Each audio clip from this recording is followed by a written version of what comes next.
Hello मेरे प्यारे दोस्तों, आपका हार्दिक स्वागत है हमारे यूट्यूब चैनल पर। आज हम बात करने जा रहे हैं 23 दिसंबर 2024 के करंट अफेयर्स क्वेश्चंस के बारे में। ये करंट अफेयर्स क्वेश्चंस है वो बड़े ही शानदार और बड़े ही महत्वपूर्ण क्वेश्चन है जो आने वाले एग्जाम्स के अंदर आपको देखने को मिलेंगे। प्यारे दोस्तों, हमारी वीडियो को कंटिन्यू बनाए रखना। अगर आपको वीडियो अच्छा लगे तो लाइक करना, सब्सक्राइब करना और शेयर करना। अब हम बात करें क्वेश्चन नंबर 1 की। तो हाल ही में उत्तरी पूर्वी परिषद यानी नॉर्थ ईस्ट काउंसिल का 72वां पूर्ण अधिवेशन कहाँ आयोजित किया गया? तो यह आयोजित किया गया अगरतला, त्रिपुरा की राजधानी अगरतला में आयोजित किया गया। केंद्रीय गृह मंत्री और सहकारिता मंत्री अमित शाह है। केंद्रीय गृह मंत्री और सहकारिता मंत्री अमित शाह ने 21 दिसंबर 2024 को त्रिपुरा के अगरतला में पूर्वोत्तर परिषद के 72वें पूर्ण सत्र की क्या की अध्यक्षता की। यानी जो केंद्रीय मंत्री है कौन? गृह मंत्री और सहकारिता मंत्री है अमित शाह है। उन्होंने 21 दिसंबर 2024 को त्रिपुरा की राजधानी अगरतला में जो नॉर्थ ईस्ट काउंसिल है उसके 72वें पूर्ण सत्र की अध्यक्षता की। पूर्वोत्तर परिषद का अंतिम पूर्ण अधिवेशन 2008 के अगरतला में आयोजित किया गया। 2008 में अगरतला में आयोजित किया गया था। उसके बाद में कोई यह सम्मेलन नहीं हुआ। पूर्वोत्तर परिषद अधिनियम 1971 जिसको बाद में 2002 में संशोधित किया गया था। यह पूर्वोत्तर परिषद अधिनियम 1971 कहता है कि प्रत्येक वर्ष कम से कम 2 बार आयोजित की जानी चाहिए क्या? पूर्ण बैठकें।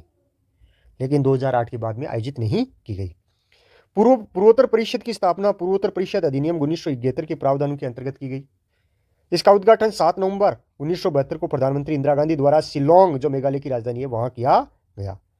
प्रारंभ में पूर्वोत्तर जो परिषद है उसमें 7 राज्य शामिल थे। कितने राज्य थे? 7 थे प्रारंभ के अंदर। जब उसकी स्थापना हुई थी 7 नवंबर 1972 को, उस समय 7 सिस्टर इसके अंदर आती थी, जिसके अंदर असम है, मेघालय, त्रिपुरा, अरुणाचल प्रदेश, नागालैंड, मिजोरम और मणिपुर। लेकिन 2002 में पूर्वोत्तर परिषद अधिनियम में संशोधन किया गया और सिक्किम को इस परिषद का 8वां सदस्य बनाया गया। पूर्वोत्तर परिषद में पूर्वोत्तर के 8 राज्यों के राज्यपाल और मुख्यमंत्री शामिल होते हैं। राष्ट्रपति को परिषद में 3 सदस्यों को मनोनीत करने का अधिकार है और राष्ट्रपति को परिषद के अध्यक्ष को नामित करने का अधिकार है।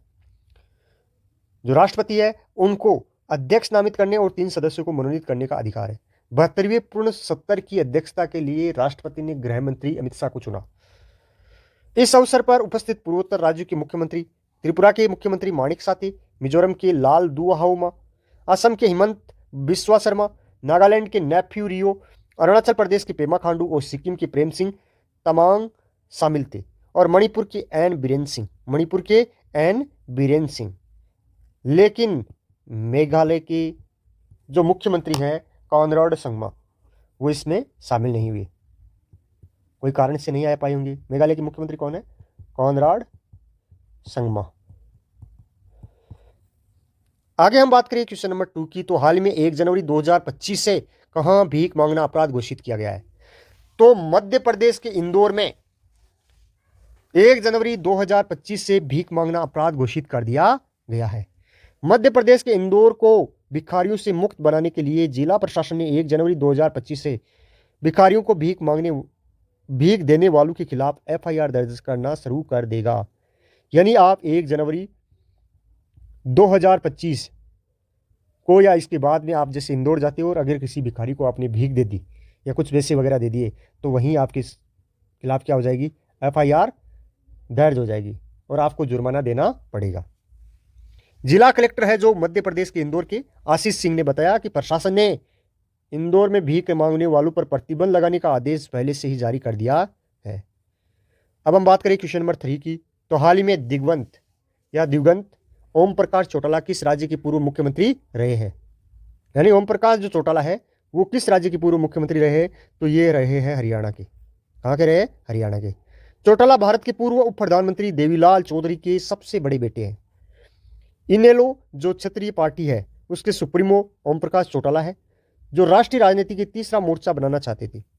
यानी भारत के अंदर जैसे कांग्रेस, फिर बीजेपी, इनके खिलाफ लड़ने के लिए एक तीसरा मोर्चा, थर्ड जो मोर्चा है वो बनाना चाहते थे। जो छोटी छोटी पार्टियां हैं उनको ये करके ये तीसरा मोर्चा बनाना चाहते थे। कौन? ओम प्रकाश चौटाला। लेकिन वो उनका देहांत हो गया जिसके कारण उनका जो सपना था वो पूरा नहीं हुआ। हरियाणा के 5 बार मुख्यमंत्री रह चुके हैं ओम प्रकाश चौटाला। कितनी बार मुख्यमंत्री रह चुके हैं? 5 बार मुख्यमंत्री रह चुके हैं। और उनका जो शिक्षक भर्ती के अंदर भ्रष्टाचार को लेकर या घोटाले को लेकर उनका काफ़ी नाम भी रहा था, और तिहाड़ जेल के अंदर सबसे ज़्यादा उम्र के वो कैदी भी रहे हैं। आगे हम बात करें क्वेश्चन नंबर 4। हाल ही में अंग्रेजी श्रेणी में किसे साहित्य अकादमी पुरस्कार से सम्मानित किया गया है?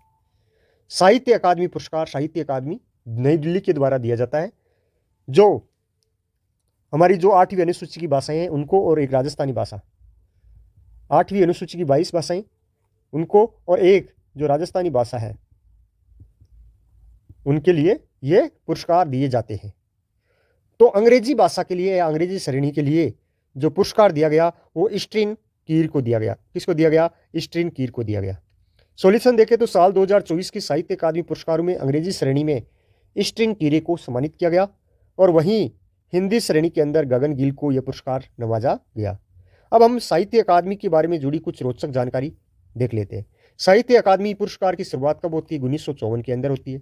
यह पुरस्कार भारतीय राष्ट्रीय साहित्य अकादमी नई दिल्ली द्वारा दिया जाता है। इस पुरस्कार में 1 लाख रुपए विजेता को नगद पुरस्कार और एक पट्टिका दी जाती है। अंग्रेजी साहित्य के लिए साहित्य अकादमी पुरस्कार पाने वाले पहले व्यक्ति R.K. नारायण थे। कौन थे? R.K. नारायण। राजस्थानी भाषा के लिए साहित्य अकादमी पुरस्कार पाने वाले पहले व्यक्ति विजयदान देथा थे, जिन्होंने 1976 के अंदर यह पुरस्कार प्राप्त किया। साल 1956 में सुश्री अमृता प्रीतम अपनी कविता सुनेहा दे के लिए साहित्य अकादमी पुरस्कार पाने वाली पहली महिला थी। अब हम बात करें 2024 की जो साहित्य अकादमी पुरस्कार है, 2024 के साहित्य अकादमी पुरस्कार। साहित्य अकादमी पुरस्कार हिंदी के लिए गगन गिल को दिया है, और उनका जो कविता है मैं जब तक आई बहार उसके लिए दिया गया है। अंग्रेजी के लिए स्ट्रीन कीर को दिया गया, स्प्रिट नाइट के लिए। संस्कृत के लिए दीपक कुमार शर्मा को भास्कर चरित्रम के लिए दिया गया है। संस्कृत के अंदर जो उनका ग्रंथ है भास्कर चरित्रम, उसके लिए दीपक कुमार शर्मा को दिया गया है। राजस्थानी के लिए मुकुट मणिराज को दिया गया है। उनका एक कविता है गांव और अम्मा, उसके लिए गांव और अम्मा के लिए दिया गया है। तो हिंदी में गगन गिल, किसके लिए? मैं जब तक आई बहार। अंग्रेजी में स्ट्रीन कीर को, किसके लिए? Spirit night. और संस्कृत में दीपक कुमार शर्मा को भास्कर चरित्रम के लिए। राजस्थानी में मुकुट मणिराज को गांव और अम्मा के लिए दिया गया है। आगे हम बात करें क्वेश्चन नंबर 5 की। तो हाल ही में सर्वोच्च न्यायालय ने राजस्थान के किस गांव से प्रेरित होकर संपूर्ण देश के अंदर पवित्र उपवनों के संरक्षण के लिए नीति बनाने का निर्देश दिया है? तो पिपलांतरी ग्राम जो राजसमंद राजस्थान के अंदर है, उस गांव से प्रेरित हुआ है सर्वोच्च न्यायालय, और उससे प्रेरित होकर उन्होंने सरकार को आदेश दिया है कि पवित्र जो उपवन है उनके संरक्षण के लिए नीति बनाओ। अब हम बात करें आगे पवित्र वन। पवित्र वन अक्षत वन भूमि है या आरक्षित वन भूमि है, जिसमें स्थानीय निवासियों द्वारा कोई हस्तक्षेप नहीं किया जाता है, और स्थानीय लोगों द्वारा उनकी संस्कृति और धार्मिक विश्वासों के कारण वो सुरक्षित है, जिन्हें राजस्थान के अंदर ओरण कहा जाता है। क्या कहा जाता है? ओरण कहा जाता है, जो मंदिरों के चारों ओर की भूमि होती है। पिपलांतरी ग्राम जो राजसमंद है, वहां के सरपंच श्याम सुंदर पालीवाल। श्याम सुंदर पालीवाल। श्याम सुंदर पालीवाल है, उनकी पुत्री की मृत्यु हो गई थी, जिसके कारण वो काफ़ी दुखी हुए और अपनी पुत्री की याद में अब किसी भी घर के अंदर, उस पिपलांतरी ग्राम के किसी भी घर के अंदर कोई पुत्री होती है, तो उस पुत्री की या वो पुत्री होने के उपलक्ष्य में 111 वृक्ष लगाए जाते हैं। कितने वृक्ष लगाए जाते हैं? 111 वृक्ष लगाए जाते हैं, जो पर्यावरण के लिए बहुत ही अच्छा प्रेरक कार्य है। यानी बेटी की जन्म पर 111 वृक्ष लगाए जाते हैं, जिसके कारण वहाँ पर्यावरण को बहुत अच्छा बनाया जा रहा है। और इसी को लेकर सुप्रीम जो कोर्ट है, उन्होंने आदेश दिया है कि जो पवित्र उपवन है उनको उसी की तर्ज के ऊपर बनाया जाए और उनका संरक्षण किया जाए। आगे हम बात करें क्वेश्चन नंबर 6 की। तो हाल ही में विशेष निवेश कोष यानी स्पेशल इन्वेस्ट फंड का गठन किसने किया? तो इसका स्पेशल जो इन्वेस्ट फंड है उसका गठन है सेबी ने किया है। किसने किया है? सेबी ने। Securities and exchange board of India SEBI ने स्पेशलाइज्ड इन्वेस्टमेंट फंड यानी जो SIF नामक एक नया इन्वेस्टमेंट वाहन शुरू किया है। यह asset class portfolio management services और म्यूचुअल फंड है और जो PMS है उसके बीच में यानी बीच का एक रास्ता है जिसमें न्यूनतम 10 लाख का इन्वेस्ट आवश्यक है। यानी एक ऐसी SIP है जिसके अंदर आप न्यूनतम कितने 10 लाख इन्वेस्ट कर सकते हो और प्रॉफिट पा सकते हो। ऐसा किसने जारी किया है? ये विशेष निवेश कोष, ये सेबी ने जारी किया है। आगे हम बात करें क्वेश्चन नंबर 7 की, तो हाल ही में भारत ने विश्व आर्थिक मंच की travel and tourism development index 2024 में कौन सा स्थान हासिल किया है? तो भारत ने विश्व आर्थिक मंच के द्वारा travel and tourism development index 2024 जारी किया गया है। उसमें भारत का स्थान कौन सा रहा है? तो उसमें भारत का स्थान 39वां रहा है। कितना रहा है? 39वां।